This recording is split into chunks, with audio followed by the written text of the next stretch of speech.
चीता कॉरिडोर को लेकर महत्वपूर्ण बैठक रणथंभौर में शुरू हुई है। चीता संरक्षण के व्यवहारिक अध्ययन के लिए मध्य प्रदेश और राजस्थान के बीच एमओयू पर चर्चा। दरअसल राष्ट्रीय चंबल घड़ियाल अभ्यारण्य तथा दोनों राज्यों के निकटवर्ती क्षेत्र के संयुक्त पर्यटन मार्ग कूनो और रणथंभौर में संयुक्त पर्यटन मार्गों की संभावनाओं का मूल्यांकन। कूनो से राजस्थान में भटक कर आने वाले चीतों के प्रबंधन पर यहाँ पर चर्चा है। इसके अलावा चीतों के भविष्य के प्रवास के लिए क्या कुछ सुधार हो सकती है, उनके उपायों पर चर्चा। राजस्थान और मध्य प्रदेश के मुख्य वन्यजीव प्रतिपालक, राजस्थान के अतिरिक्त प्रधान मुख्य वन संरक्षक,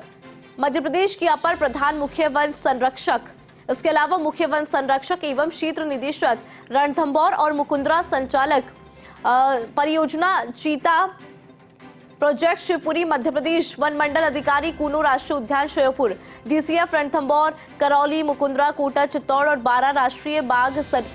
संरक्षण प्राधिकरण के राजस्थान और मध्य प्रदेश के प्रतिनिधि, तो वहीं राष्ट्रीय बाघ संरक्षण प्राधिकरण की प्रतिनिधि इसमें मौजूद है और भारतीय वन्यजीव संस्थान देहरादून की प्रतिनिधि भी इस बैठक में शामिल है।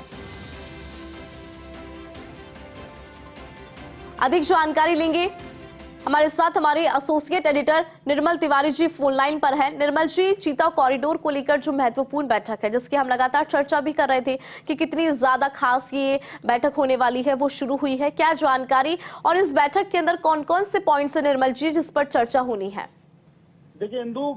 वर्ष 1949 में राजस्थान में अंतिम बार चीते को देखा गया था और करीब 75 वर्ष की अवधि हो गई जब राजस्थान और हिंदुस्तान के अंदर चीते नहीं देखे गए।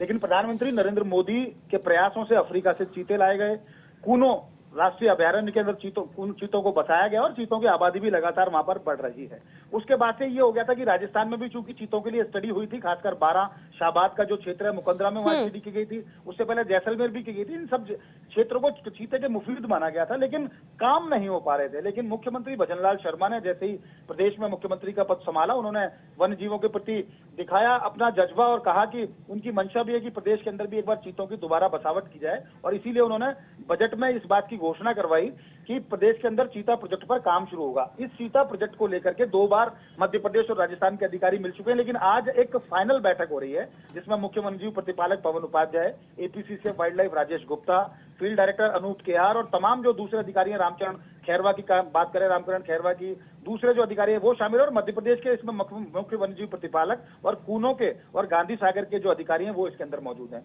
इसमें मुख्यतः 5 बिंदुओं पर चर्चा की रही है कि राजस्थान और मध्य प्रदेश के बीच एक एमओयू किया जाएगा जिसमें 400 किलोमीटर लंबा एक चीता लैंडस्केप तैयार किया जाएगा, जिसमें कूनो को भैंसरोडगढ़ सेंचुरी से जोड़ने की बात है और इसी तरह से गांधी सागर को चंबल सेंचुरी से जोड़ने की बात है, ताकि यहाँ पर एक इस तरह के रूट तैयार किए जाए जिनमें पर्यटन भी शुरू किया जा सके और यहाँ पर चीते, बाघ और दूसरे जो वन्यजीव है उनका स्वतंत्र विचरण भी हो। तो इस पर एक एमओयू के इसका प्रारूप आज अंतिम रूप दे दिया जाएगा और जल्दी एमओयू कर लिया जाएगा। उसके अलावा राष्ट्रीय चंबल घड़ियाल अभ्यारण्य तथा दोनों राज्यों के जो निकटवर्ती क्षेत्र हैं, जैसे मैंने पहले भी कहा, वहां पर पर्यटन मार्ग खोलने की बात है। कूनो से राजस्थान में भटक कर आने वाले जो चीते हैं उनका किस तरह से मैनेजमेंट किया जाए, चीतों के भविष्य में उनका जो हैबिटाट इंप्रूवमेंट है वो किस तरह से किया जाए, तमाम बातों पर चर्चा हो रही है। लेकिन जो मुख्य बात यही है कि करीब 400 किलोमीटर लंबा जो एक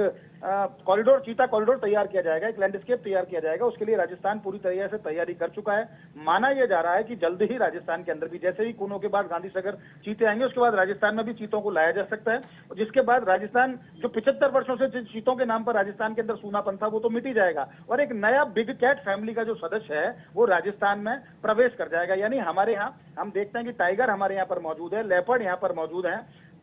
और अगर हालांकि हमारा हैबिटाट नहीं है यहाँ पर, जो लॉयन होते हैं जो एशियाटिक लॉयंस, लेकिन उसके बावजूद हमारे यहाँ पर कैप्टिविटी में एशियाटिक लॉयंस भी देखे जाते हैं। लेकिन जब चीता आ जाएगा तो निश्चित तौर पर एक नया आकर्षण साबित होगा और माना जा रहा है कि इस बैठक के अंदर तमाम रोड मैप तैयार कर लिया जाएगा। उसके बाद जैसे ही एक एक्सपर्ट कमेटी का गठन होगा, एक्सपर्ट कमेटी अपनी राय देगी, उसके बाद से यहाँ पर चीता लैंडस्केप के ऊपर काम शुरू हो जाएगा और जल्दी इसके लिए दोनों प्रदेशों के बीच एमओयू कर लिया जाएगा। तो निश्चित तौर पर कहा जा सकता है कि राजस्थान वन्यजीव क्षेत्र के लिए, वन्यजीव प्रेमियों के लिए एक अच्छी खबर है और माना जा रहा है कि इस मीटिंग के बाद एक नए द्वार चीते की पुनर्बसावट के राजस्थान के अंदर खुल जाएंगे। बिल्कुल निर्मल, जो इंतजार उस एमओयू का होगा जो मध्य प्रदेश के साथ यहाँ पर साइन होना है। बहुत शुक्रिया इस बैठक को लेकर निर्मल जी जानकारी देने के लिए।